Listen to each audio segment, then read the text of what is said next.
Now I'll take you to Parliament. The minority there is warning some deputy minister designates who it says are going ahead of Parliament and acting in their designated portfolios. According to the minority leader Haruna Idrisu, any attempt by the nominees to leap before their time would be at their own peril.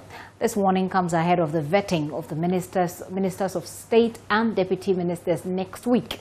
In his welcome address to the House, which has resumed its sittings today, the Tamale South MP said the practice of nominees assuming office ahead of their parliamentary approval is not the best democratic practice. Kwesi Parker Wilson is joining me from Parliament to give us details of what's going on there. Hello, Parker. Hello, Gifty. So let's begin with much more details of what the minority leader had to say when he addressed the House today when they resumed. Okay, so there are quite a number of issues he raised on the floor. He first started with what he calls the religious intolerance that is currently going on in the country, and questioned religious leaders against any action that could potentially disturb the peace that we have enjoyed over the years gone by. And this was in reference to the issue with the Islamic young girl or the Muslim young girl and the Wesley Girls Senior High School saga. He then moved on to now talk about the issue of the deputy ministers who are yet to be vetted by the vetting committee. In fact, he made an interesting revelation that he is compiling video records of all these nominees who have assumed office without parliamentary approval. In fact, in his own words, they are running after themselves, and that it will be a peril to their own lives. So he says he's waiting for them at the vetting, and when, of course, they appear before them, definitely he will hold them accountable. Then he moved on to... Parker, let's hang on. Let's hang on a bit with the deputy ministerial nominees. Right. Does he provide to the House any concrete example or any evidence, so to speak, to the effect that these people are already acting in their portfolios? Or is it that he's seen them go into the office? Well, he said that he has seen them. Well, he didn't provide any hardcore evidence to the House except to just mention it by word of mouth that he's seen some of the nominees engaged in such practice. But for him, he's gathering his evidence. He's asked his people to put together video recordings of all these ministers who have assumed their role before the parliamentary approval. In fact, Gifty, there are some of them whom we've already started talking to, and they have been on several press conferences to answer questions and all of that. So these are the individuals he's talking about, and these are the videos he has asked his people to put together. So on the day of vetting, which we've been told that it's June 2, when they appear before them, he's going to place them and ask them to answer questions why they were at the press conferences, why they answer the questions, when in fact Parliament hasn't given them the backing to do so. So until you're given the backing by Parliament to serve as a deputy minister, you have no business doing the work as a deputy minister. So that has been the question to these deputy ministers who have now assumed the role of a deputy minister and then working as far as their portfolio is concerned. Well, now that he's told them ahead of the vetting itself, I'm sure they will be preparing themselves properly to meet them. I'm sure they will do that to meet them at the vetting. But Parker, he also spoke again about something else that you were mentioning. Does it have to do with the suppose as they're calling? Right, go ahead. Yeah, so Haruna Idrisu says that the country is running at a snail pace, and thus he attributes it to the lack of appointment of MMDCs and CEOs as well.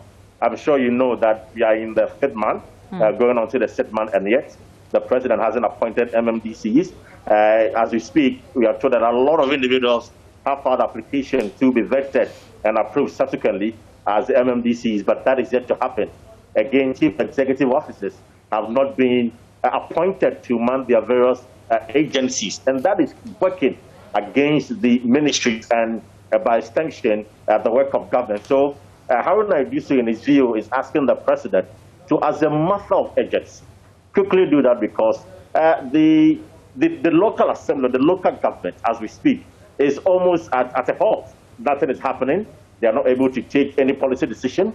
Most of them are acting. They are not too sure whether they are going to continue their term or not. So these are the things that the minority leader is asking the president to quickly resolve so that the country can move on. Because he talks about supersonic speed. He wants to accelerate the development. But according to Haruna Iddrisu, with this type of delay, would definitely not accelerate the kind of development we expect as a nation. And so that was the advice to the president, which of course is hoping that he's going to abide by it and quickly do so as a matter of urgency. Well, Parker, in the meantime, the ranking member on the Roads and Highways Committee, Kwame Agbodza, has been casting some doubt on the ability of government to construct the 20 interchanges by the end of 2024. We know that he held a press conference and observed that the budgetary allocation for the Roads Ministry, according to him, is woefully inadequate and that it cannot finance the projects as advertised by the Roads Minister. Do tell us more from that press conference.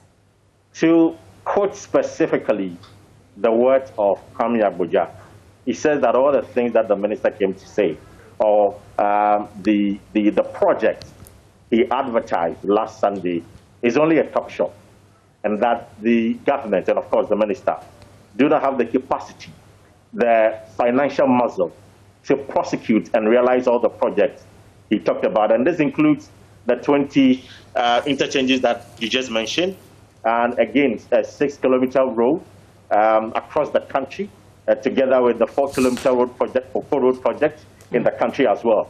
And for Kwame Agbodza, all the things the minister said, except the construction of the 20 interchanges, are old things. It's been on the map or the drawing board for a very long time. In fact, in his words, he put it that the construction of the 6-kilometer road project across the country should have been done in 2020, by the end of 2020. We're already in 2021, and nothing has happened. In fact, contractors are not on site. All the projects he mentioned, not a single contractor is on site. So it's quite shocking and surprising to see the Minister for Roads talk about the fact that government is committed to the construction of roads. Again, he moved on to talk about the Cocoa Road project. According to Kwame Agbodza, that project has been inflated. He gave an amount which he believes that Parliament should have to go into it and ensure that the right thing is being done. Because at the time the NPP were coming into power, they equally suspended the construction of road projects on the basis that the projects were inflated. And as we speak, the report is yet to be released. In fact, today in the morning, he told us that he was going to file a question to summon the minister appear before the House to answer questions on that particular report. Huge sums of taxpayers' money were involved in the investigation. We are yet to get the report. And so, though we don't have any indication that he filed the question, but however, we are told that he will do so to summon the minister before the House to answer questions on what happened to the Cocoa Road projects, which were suspended when the NPP won power and assumed power in 2017, that were suspended. So these are some of the things that Kwame Agbodza has been talking about this morning. Interesting, Parker. But then there's another issue about the resignation of if we go back to the appointment committee, the resignation of Member of Parliament for North Tongu, Kujetu Ablakwa, that the Speaker has been addressing. That and vaccination are the two things I'll wrap up with you on. Let's begin with the resignation of the Honourable Member of Parliament for North Tongu. In fact, the Speaker of Parliament, Alban Baben, described it as purported resignation.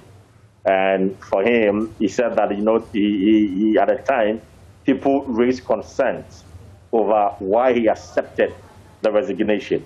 Well, he said that as the chairman of the... Parker, let me just interrupt you rudely and briefly. Let's hear from the Member of Parliament, Mr. Agbodza, on the concerns that he's raised about government's ability to deliver on the roads, and then we'll come back to the resignation. Hang on for me, Parker. Let's listen to Mr. Agbodza now. Many things. I wonder why the media didn't ask the minister. How much is your budget for 2021? The entire budget for the ministry for 2021 is just 2.4 billion. And my brothers and sisters, less than 1 billion or just about 1 billion is what is earmarked for capital investment. So how is the minister supposed to pay for the billions of projects he's talking about out of 1 billion. The minister is unable to impress on the finance minister to provide enough resources. And by the time the finance minister provides resources, my brothers and sisters, do you know the sad story? Because of this policy of contractors being paid, interest on delayed certificate, sometimes the interest on the payment is as high as 40%. So 40%, sometimes 40% of money paid to contractors doesn't even go to the contractor, it goes to the people who borrow money to the contractor. So the value doesn't add up. 2, the minister is unable to tell the finance minister to decap the road fund. In the 2020-21 budget, you will notice that the Minister of Finance agreed that the road fund will get about 1.8 billion Ghana cedi. But then, only 1 billion will be available to the road ministry. The Minister of Finance takes away that money and then use it for consumption and then later pay interest on that money. And that is why we are saying that we agree with government that we must get more resources to the road ministry to improve our roads. We would support government in that endeavor, but we shall not support government to increase road tolls unless government is able to decap road fund, give all that money to the road ministry, and then we can discuss the gap that will be left. Until that time, they cannot get the support of our side of the house to increase road tolls. The other thing we want to talk about is this. The ministry is talking about 6,000 kilometers of road. My brothers and sisters, in this house, you know that some of the loans we have approved, the MPP government awards projects where 1 kilometer is sometimes $2 million. So if you're going to build 6,000 kilometers, at what rate? And where are the roads supposed to be going to? In effect, the 1 billion Ghana cedis that is available as capital investment could build less than 300 kilometers. So where from the money to build the 6,000 kilometers the minister is talking about? Now, if you look at one of the things the minister talked about in terms of the number of roads that will be completed, already, my brothers and sisters, feeder roads alone have got almost 8,000 kilometers of road under contract, ongoing right now. So if you're telling us that feeder roads alone have got almost 8,000, 9,000 kilometers of road under contract, and you are saying you are going to complete only 6,000 until 2024, who are you kidding? Whose project is going to be suspended? Whose project are you not going to continue? The other one is about the cost of projects, and we have always complained about the cost of projects. The minister deliberately didn't tell you, he just threw some figures out. We know, for instance, the minister and his government have been complaining vehemently when they were in opposition about the 5-year, 5 billion Cocoa Road program. Where So that cocoa program that the cocoa roads that he's talking about is what Parker rightfully mentioned when he earlier spoke to us. This is a member of the Roads and Transport Committee, governs Agbodza there. Let me wrap up with Parker, who is still standing by in Parliament for us. Parker, you were referring to you say the Speaker calls it the purported resignation of the Honourable Member of Parliament for North Tong. Tell us more. Well, he said that at the time people raised concerns about why he accepted his resignation.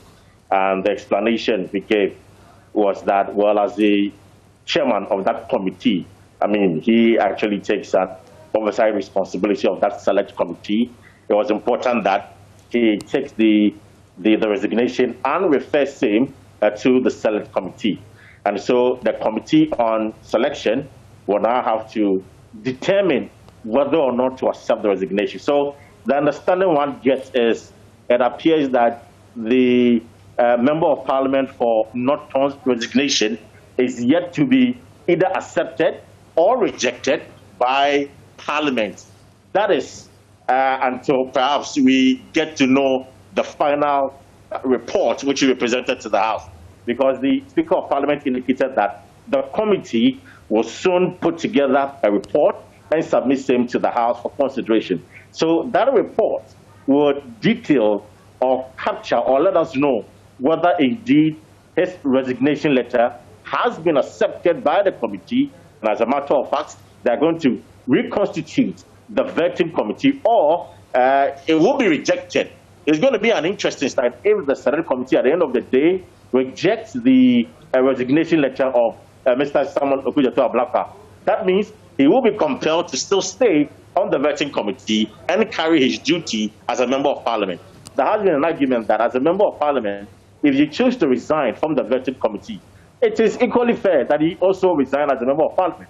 Because being a member of the committee, you are doing your work as a member of parliament. So we are yet to receive the report from the committee as stated by the Speaker of Parliament. So that is what we know. And Gifty, finally, before I go, let me touch briefly on the issue of the allegation put together by the former Special Prosecutor Martin Amidu. I have been speaking to some of the members of Parliament. In fact, ABF Husseini happens to be cited in that report. He tells me, or he has challenged Mr. Amidu to prove the allegation he's making that indeed some NDC members were not prosecuted over the double salary saga just because the president wanted his ministers to go through.